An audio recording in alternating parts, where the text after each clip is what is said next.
Hello, everyone, and welcome to episode 1 of Retro Oddities. I am the Fat Wizard, and I'm joined today by... I am ShaneIsGames of the Twitch stream ShaneIsGames, where I play the obscure, the unusual, and the nostalgic. Happy to have you here with us. And Shane, you and I have been talking. We kind of prefixed all this show on episode 0, but I like to think this is sort of like Saturday morning gaming show after dark, and as such... it may not, we're not going to be editing this, so it probably won't be something you want to listen to in the car with your family, unless your family is a bunch of like rock and roll, people. We don't want to judge. It's probably okay. Yeah. So we're not intentionally coming in here with dropping some language, but a couple might slip in, as we're up late. So. Episode number 1, super excited. We don't really have a set direction. It's really just going to be a couple people chatting here.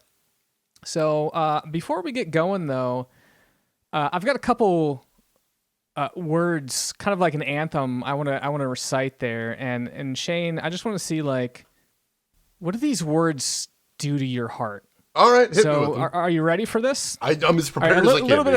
Little bit of poetry for you, okay? What about now? It's time to rock with the biggity Buck Bumble. Bum to the bum, to the bum to the bass, to the bum to the boom, to the bumble. What does that do to you? It's beautiful is what it is. It's moving. I don't want to oversell it, but voice of a generation is the words that come into my mind right there. When I think about poetry, it's really... William Carlos Williams with the Red Wheelbarrow, of course, and then you have Cask of Amontillado, and then you've got the lyrics for Buck Bumble, right? And these lyrics, because I want to get the name right, because I was like, who the heck made the lyrics to this theme song? The game's soundtrack was composed by an individual named Justin Sharvanova, I think is how you pronounce that. All right. And, part of what this whole show is about, Retro Oddities, is finding kind of weird, not necessarily obscure games, but things you might have heard on in passing, or there might have been a meme about it. And I think when I first heard about this game, it was just by someone posting the soundtrack. Or not even the soundtrack, just the intro song. That, oddly enough, is basically what I was coming into this knowing Buck Bumble about. I had a picture of it.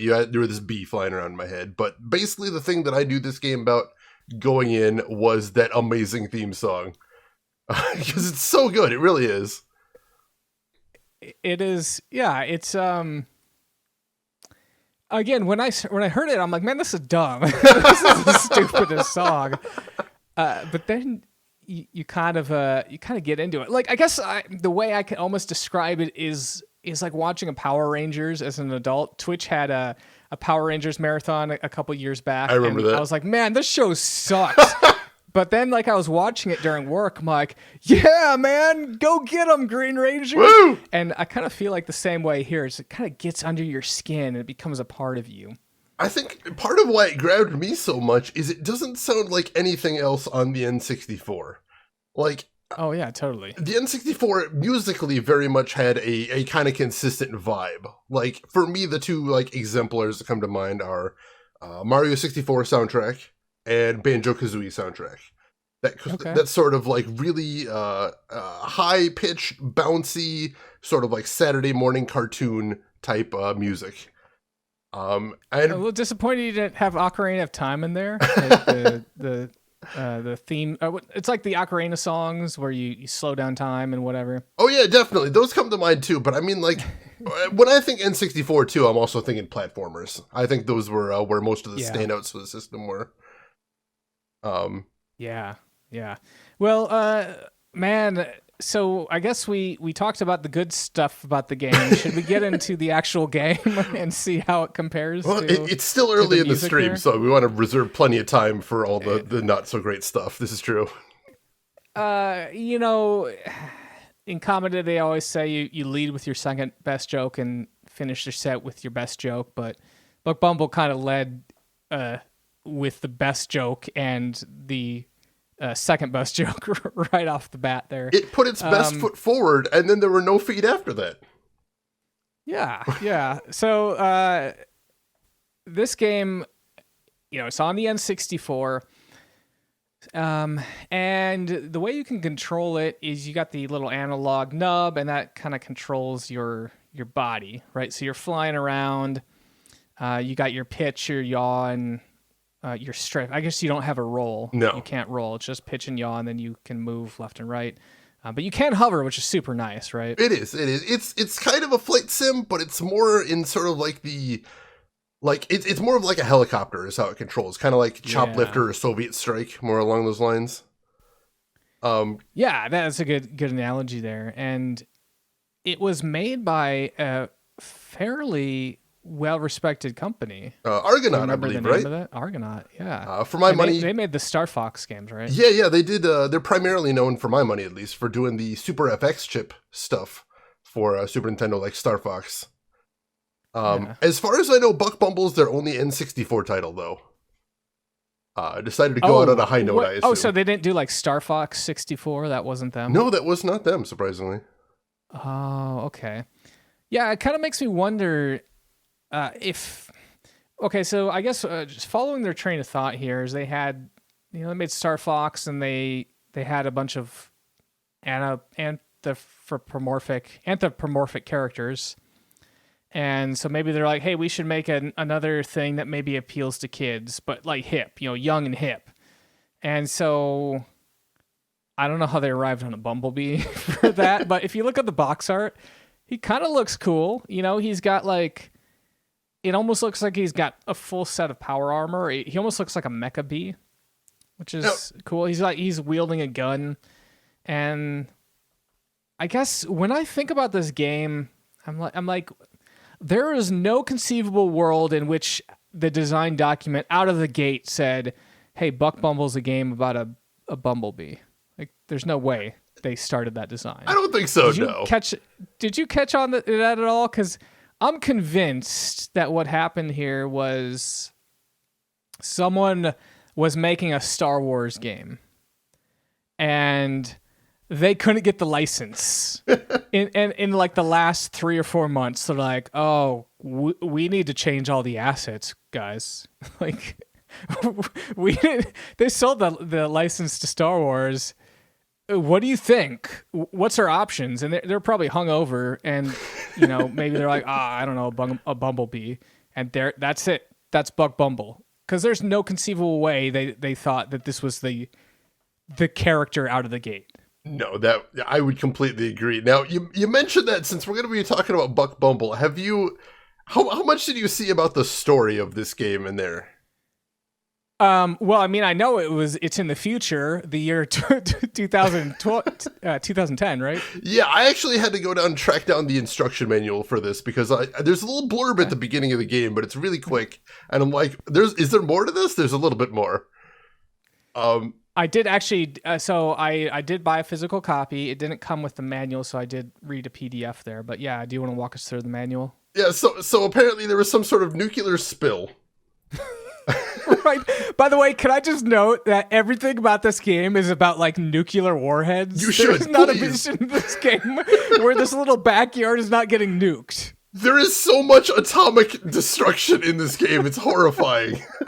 Oh man, I hope I never live to see the year 2010. So dystopian. That sounds like a hellish nightmare out there. So they've got this nuclear spill, and it's mutated all of these bugs, turning them into evil industrial bugs. And like wasps. Of course, the first thing they do after mutating is they build up a military-industrial complex. Yeah. And so they're, again, this is from the manual, they're committing some sort of bug genocide where they're wiping out all other bugs and replacing them. But it's okay, because it turns out the other bugs have made a cyborg special ops super bee called Buck Bumble. I was seriously hoping the last boss would be like Mecha B Hitler or something. I wouldn't have been surprised, honestly. That would not have taken me, it would not have blindsided me after everything else. Like, what is that story? Who came up with that? Tying it back to the fact you said it seemed like they had to change the theme at the last second. That does feel a little bit slapped together out of desperation, if you ask me. It's even the gameplay though. Like there were. I think when you start out the game, it doesn't have those trappings. Like you're in a backyard, and it's one of those games where it's like, oh, you're in a backyard, and everything that is normal size to humans is small. So it's like you're a little toy car racing around, but you're a bumblebee racing around. It's like, okay, I get it, right? And there's like benches and plants and stuff, but little flowers and some wooden fences and stuff like that. Yeah, but then pretty soon you're getting into like straight up Millennium Falcon blowing up the Death Star missions, where it's like you've got to plant this bomb and then fly out of this thing as it's exploding. Yeah, it's only like the 4th or 5th mission where they're like, "This is a nuclear bomb that's going to destroy everything. You have to defuse it." Like, what? It completely comes out of nowhere. There is no setup for it. You're a bee. You're shooting wasps, and all of a sudden, nuclear annihilation if you don't hurry. We do have a pretty heavy armament, too. You start out with just a little laser pistol.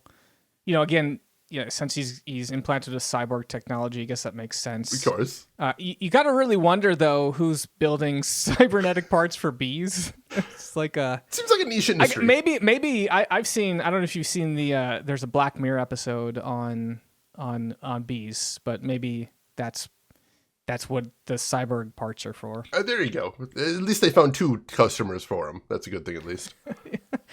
So they also have like rocket launchers. They have a guided missile rocket launcher, which is actually pretty cool because you shoot out a rocket and you actually can guide it around. Like you take control of it and move that around. You can only go for a little bit, and then it kind of falls off and dies there.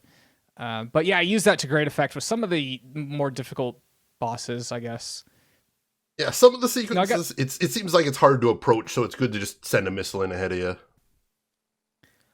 When I first picked up the game, I stuck it in there, and I tried to play it, and it doesn't really tell you what you're supposed to do. Well, there's like a training mission, and I guess that kind of tells you what you're supposed to do, but I skipped the training mission because I just had like 5 minutes. I'm like, let's just go in there and play. Right.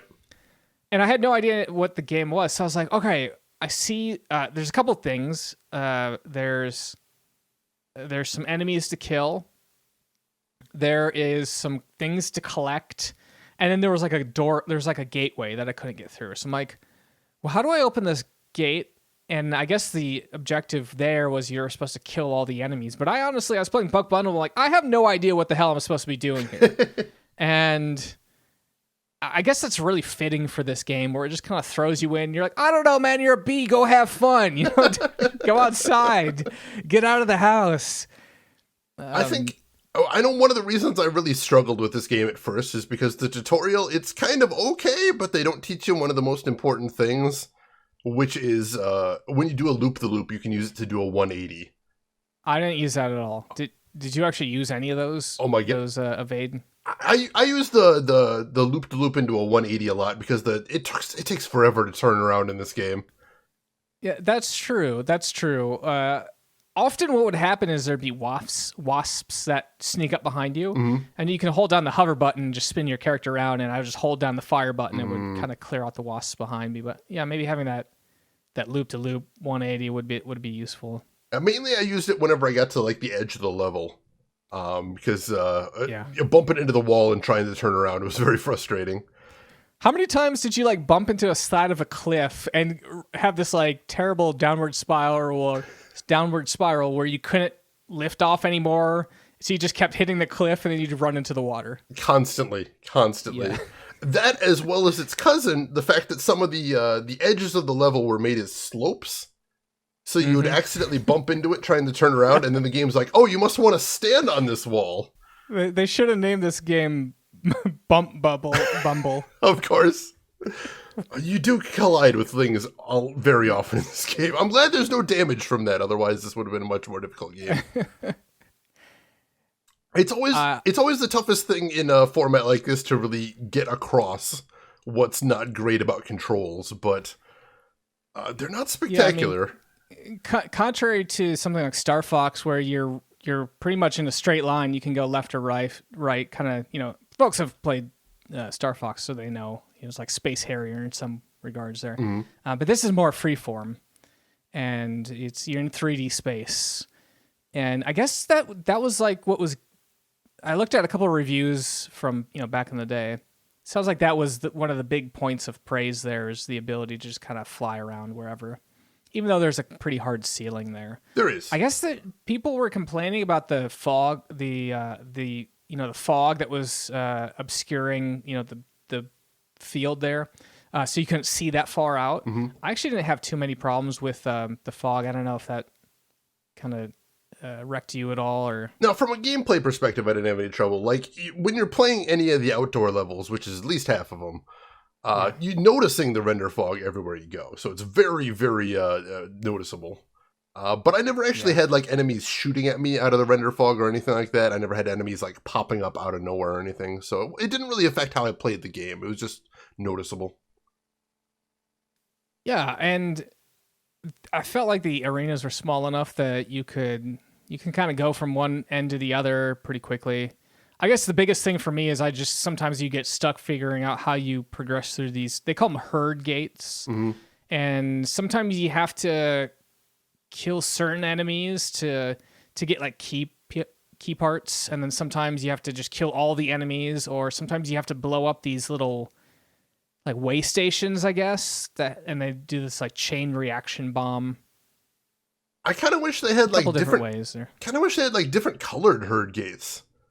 So you could go like, oh, this is a red one. I need to kill all the enemies. Or, oh, this is a blue one. Actually, I'm curious if they did. I feel like they were always red, but I never really paid attention. I wonder if they actually did change those at all. I remember them mostly being red, but I could have missed that somewhere.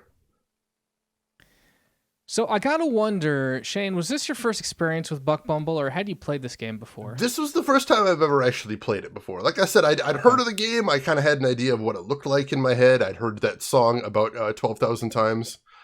But this is the first time I actually picked it up, so this was completely fresh experience for me. No nostalgia or anything going in. Yeah, and did you end up beating it? There's only 19 levels, so it's not too bad. I did, yes. Yeah, it's a pretty quick play. It probably took me like 4 or 5 hours. Yeah, I think I did it in 3 or 4 settings, something like that. One of the weird things about it is it's got the save system, so you can complete a level and then save the game. So that's actually nice. Nothing weird about that. But then if you lose all your lives, it's game over. So you have to either reload a save or start the game over. And what was also weird is if you die in a mission, you start back at you start back at the beginning of the level with any objectives that you had cleared prior are reset. So lives didn't really matter as long as you were using save files, right? It's kind of a questionable design decision. I actually saw someone was complaining that there was a save system. They're like, "Oh, this game's too easy." I'm like, guys, Buck Bumble ain't that good that I want to play through that first level again. I think there was some weird times with certain mechanics, and I think lives and game overs are one of them, where I feel like it was sort of a holdover from the sort of arcade mentality of making games. Yeah. And it was very hard for the industry as a whole to let go of them, to figure out when to not use them. And I think that was kind of in that time when the conversation was happening, but they hadn't really hammered down how to go about that yet. One thing I always like to talk about, and that is I remember very clearly when the original Half-Life first came out. Oh, yeah. There was a huge raging conversation about the fact that game had a innovative little feature called Quick Save, where you could save anywhere. And there was a lot of people who were like, oh, this is going to ruin it because there's no difficulty if you can just save anywhere. And that wasn't in Half-Life first. That Doom had that. Now, maybe they didn't have a quick save button, but you definitely had ability to save anywhere. That I didn't remember. Yeah, because I remember Doom all the time. You're like, all right, well, I'm on a cliff here. I want to see if there's anything in this lava. Oh, no, there isn't. Reload the save. But quick save, you might be right. I don't know. I don't know about that, if they started with quick save. I don't know if they were the first one. I just remember the conversation happening very clearly at that time. In any case, if you have a problem with quick save, then don't quick save. Just don't push the button. Yeah. So some of the missions here I wanted to chat about. There was a couple where you had to blow up the wasp hives, and those are everything was actually pretty easy to figure out what you're supposed to shoot. There's definitely boss fights and whatnot where you're like, am I doing damage to this guy or not? Yeah. But they had these like little green decals that they kind of float on the weak spots. You just use, shoot that a little bit. Right. And then it would blow up. And that was pretty much the entire game. Like, I guess you can distill it down into run around and shoot green spots or the wasps and then get to the end of the level. Or like the blue lightning. Sometimes I'd see like a big yellow thing with blue lightning, and I'm like, I don't know what that is, but I know I need to shoot blue lightning, so I guess I'm shooting that now. What? Blue lightning sounds like a great energy drink, doesn't it? I would take a case of that, yeah. I'd shoot some blue lightning. You only live once. Now, another thing that was interesting, I didn't check this out, but I did bring up some screenshots of Buck Bumble's multiplayer modes. Did you see that? I saw that. I didn't really think too much about it. Okay, so check the. I don't know. Did you look up what you do at all? No. What do you do in those? All right. So first one, it's called Buck Battle. Of course. It's basically two players that do dog fighting. So it doesn't sound that interesting. I think the second one actually sounds pretty cool. It's called Buzzball, and it's basically soccer. And so apparently you have two weapons. You have the simple zapper, and that kind of, knocks the ball along. But then you also have a rocket launcher, which sends the ball flying. So I think it's kind of like we're thinking something like Rocket League. All right. Except for it'd be like Bumblebee League or something. I have often been watching soccer and been thinking they could use some more rocket launchers in here. Oh, I thought you were going to say bumblebees. But I mean, that too. Bumblebees sure. with, yeah. We got lots of ideas for improving soccer here today.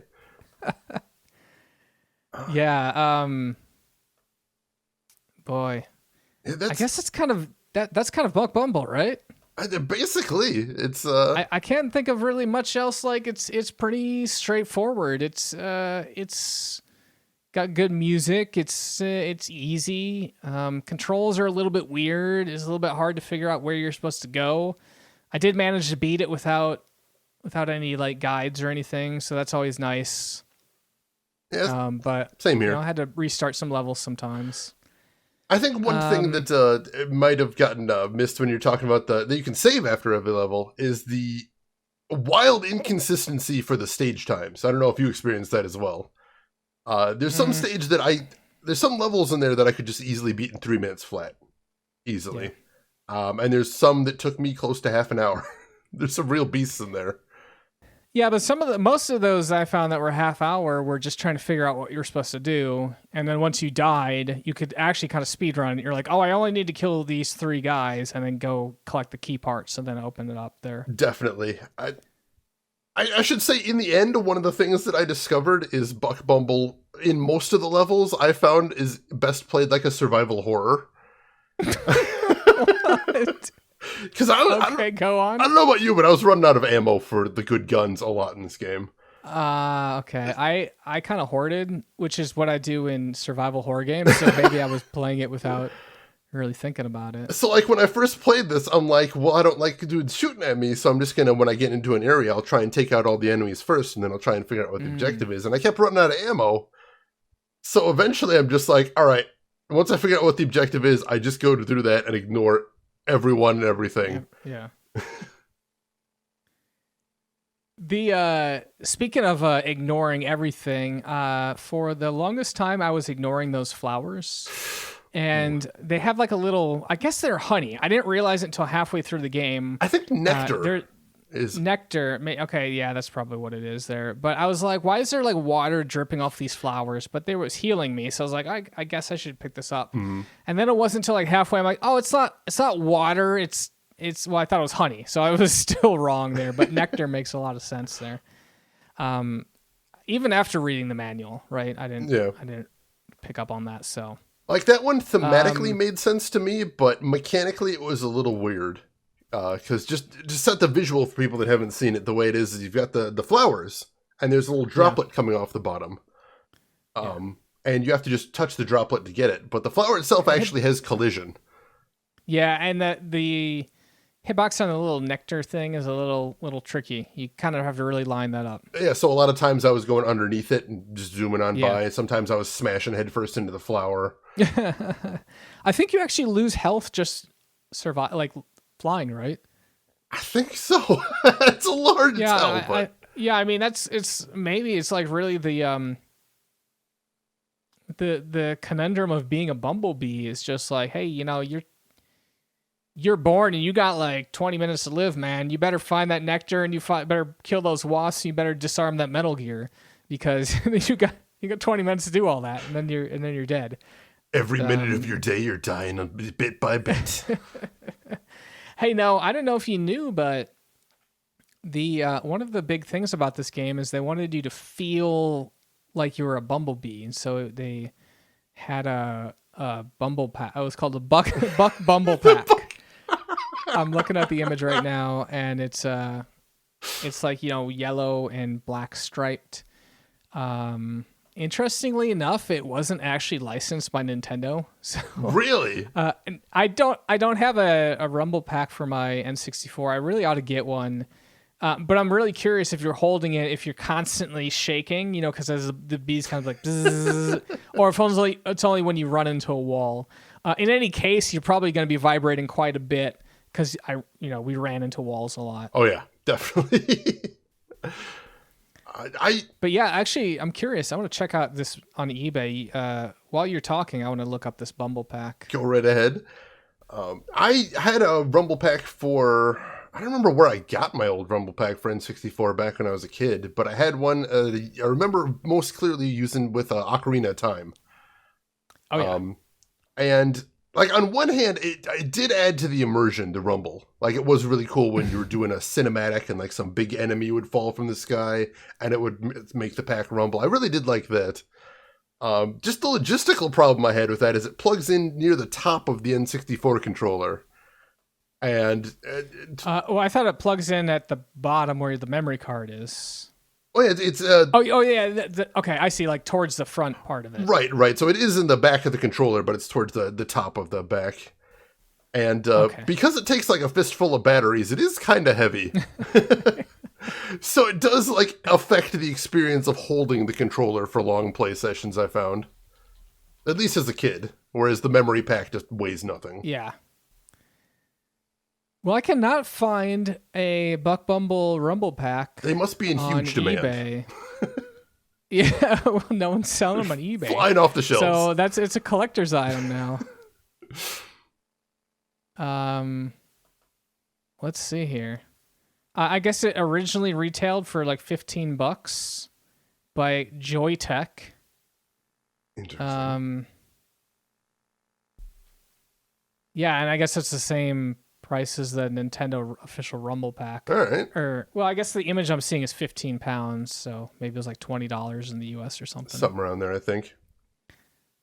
But hey, if you've got a Buck Bumble Rumble pack and you want to tell us how it is, shoot us a message. We'd love to hear from you. Let us know the experience of rumbling with the Bumble. The rumble with the Bumble. Of course, you can always reach us at SaturdayMorningGamingShow.com. I think before we sign off, though, I want to do this sort of tradition here, and I think this is a good way to kind of close out the episode, is open-ended question here. So Buck Bumble 2 is announced as a sequel to the smashing success of Buck Bumble. Shane, you've been given the lead design role here. What do you do to make sure that the franchise Buck Bumble continues and is popular? All right.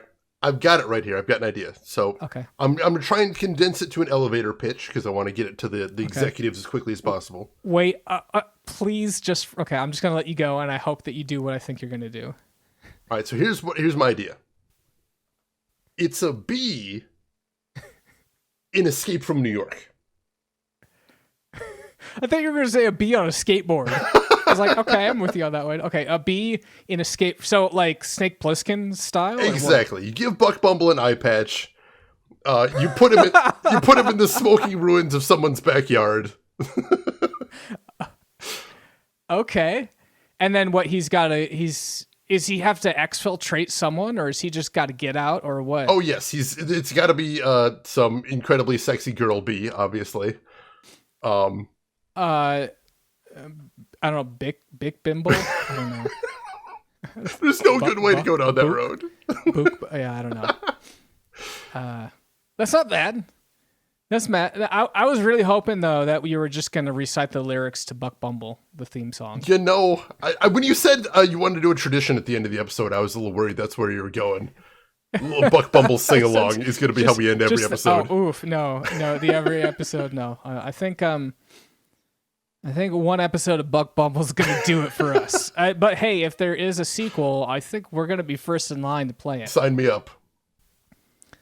And I think you're actually one of the things you do on your channel, Shane, is your channel points can go to actually funding the development of Buck Bumble 2. Is that right? That's more or less right. It's in the ballpark. It's something like that. Something like that. And also for a limited time, all points are free on your channel. So get it while it lasts. And it's over. It just finished. It was a 30-second promotion, and you missed out. Ah, dang it! Blinked and you missed it. Yeah. Jeez, this was fun, man. This was a good Bumble. time. I just want to say Bug freaking Bumble. It's all I want to say. I've been wanting to just like exclaim. I want to go up to the top of the mountain and just say Buck Bumble. For everybody listening to this at home, if you haven't taken the experience of saying the words Buck Bumble out loud, it's just a joy to do. It really is. The more people you have around you, the funnier it gets, because they're going to look at you and be like, what the... first of all, that's probably the most intelligent thing I've ever heard you say.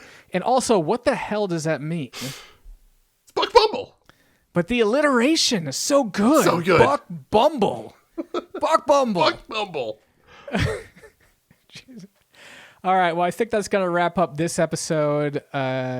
Episode 1 of Retro Oddities, Buck Bumble. Shane, what do you got going on the next couple of weeks here? You know, I want to come and see some more crazy games. What sort of things are you going to be playing over the next couple of weeks? As far as my stream, I'm just about to get start on the old BioWare game Jade Empire, their kung fu masterpiece. Yeah, that's a game. It is. It is a game. I had the misfortune of playing that game after I played Mass Effect. So it was, and Mass Effect was like, back when it came out, that was a game changer. It's like, I need more Mass Effect immediately. Jade Empire, I'll play that. And I don't think it quite hit that, but you do have a cool little spaceship to fly around and shoot.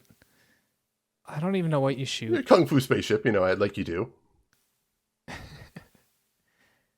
But you're going from like one weird shooting game to the next, like from Buck Bumble to Jade Empire. That might be my niche now. Just weird, the mascot themed shooting games is all I'm doing now. I'm trapped here. I mean, I've seen some weird ones with dudes in very tight speedos. So I think. I wish I didn't know what you're talking about, but I do. You do. I don't know what the game name is, but I've seen it, and it looks so good. It's an experience. Do you know what the game name is? Cho-Anki. I don't know. I can't spell that. Cho-Anki. If you have a PS3, game. It's actually on the PSN. Oh, it is. You can get it for like $5. Oh, Cho. Okay, it's 2 words. Yeah, it's 2 words. Cho. So for people that want to check this out, it's CHO space ANIKI. Cho-Anki. If you're curious if we're making this up or not, go ahead and Google that. So we're gonna have you. I'm actually having trouble finding images of this. It's probably for the best. Okay. I just want to search here. There we go. Yeah. Some very, very muscle bound men there. It's a distinct look. I'll tell you that much. Just distinct. Hard body. It's our type. Soft hearts. It's our type with half naked muscle dudes is what it is. Oh man, some of the bosses here. Oh, God. Well, it's on the Sega Saturn, it looks like, also. Oh, all right. Cool. Well, we are way getting ahead of ourselves on future episodes, but I think now that I know what the game name is, I think we gotta do this at some point. So, man. Well, Shane, it's been a pleasure. I want to thank everyone so much for listening to us here on the podcast. If you like retro games, if you like podcasts, you like YouTube content, I urge you to head on over to SaturdayMorningGamingShow.com, or we can go to YouTube with the similar title, Saturday Morning Gaming Show on YouTube. We also have a Twitter at Saturday M Gaming, and we've got a Patreon at Saturday Morning Gaming Show. Actually, it's patreon.com/Saturday Morning Gaming Show. But if you forget all that stuff, that's fine. Just go to SaturdayMorningGamingShow.com. Everything's there for you. And, your support here really helps us kind of add more shows, more content, and get, folks like Shane and some other folks coming on here soon to help join us. So thank you so much. And thank you, Shane. Of course, check him out. ShaneIsGames. It's all one word on Twitch. And you stream pretty late at night, right, Shane? I do. In the States. 3:30 a.m. Central. So he's worth getting up early or staying up late for. Believe me, I've definitely been in his channel. And I find that if you go 24 hours without sleeping, Shane is extremely funny. So I highly recommend that avenue there. And maybe take some NyQuil before you do so. Please do, please. Please don't. We are not medically trained professionals. Do not take any medical advice from us. Alter states responsibly. All right, Shane. Well, we're going to be looking out for you here in episode 2 of Retro Oddities. But until then, we want to wish everyone to have a great retro time out there. And we'll catch you next episode.